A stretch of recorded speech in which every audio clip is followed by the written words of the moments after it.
অতএব রাঙাবার দিন শেষ হয়ে গেছে। বাংলাদেশ জামাতে ইসলামী একটা কোটি ঠকানো হয়। বাংলাদেশ জামাতে ইসলামী দেশ পরিচালনা করতে জানে না, এটা যারা বলে তারা মূর্খের স্বর্গে বসবাস করছে। আমরা বাংলাদেশ না,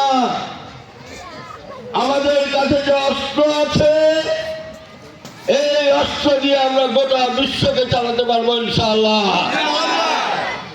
আমরা চাই তোমাদের কি আইডিওলজি, তোমাদের আদর্শ কি, তোমরা কি বলতে চাও, তোমরা আমাদের পোস্টার ছিঁড়ছ, আমরা সহ্য করেছি। মনে করবে না পোস্টার ছেলেটা এটা দুর্বলতা, আমরা কিছু বলছি না, প্রশাসনকে বলছি পোস্টার ছিঁড়ে তো তোমরা আমাদের আন্দোলনকে বন্ধ করতে পারবে না, আমাদের প্রচারকে বন্ধ করতে পারবে না।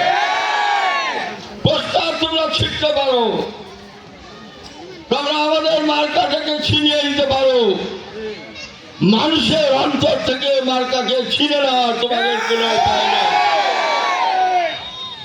ভাই ও বোনেরা, আমি আপনাদেরকে স্পষ্ট ভাষায় বলছি, তাদের আদর্শ হচ্ছে এটাই, দুর্নীতি করা, চাঁদাবাজি করা, দখলদারি করা, তাদের নিজের কর্মীদেরকে পাথর দিয়ে পিটিয়ে মারা, এটাই হচ্ছে তোমাদের আদর্শ।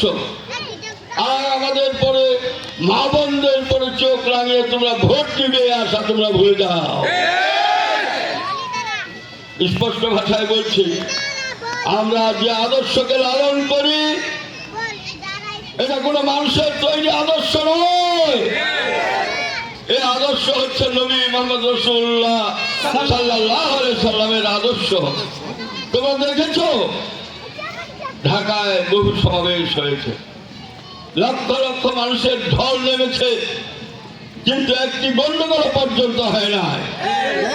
রংপুরে সমাবেশ হয়েছে, তোমরা বাংলাদেশ জামাতে ইসলামীকে ঠিক ছিল, তাদের আভ্যন্তরীণ বিষয়ে আদর্শের বিষয়ে তোমরা কি জানো? অতএব আমি বলি, যারা তোমরা এই সমস্ত করছো, যারা বলছো যদি কেউ ভোট সেন্টারে যায় তাহলে সেখান থেকে সে ঘুরে আসতে পারবে না, কেন্দ্রীয় নেতা বলতেছে এই কথা। আমি বলি, কোন ভার্সিটিতে লেখাপড়া করছিলেন? জামাতে ইসলামের ভার্সিটিতে ভর্তি হতে হবে,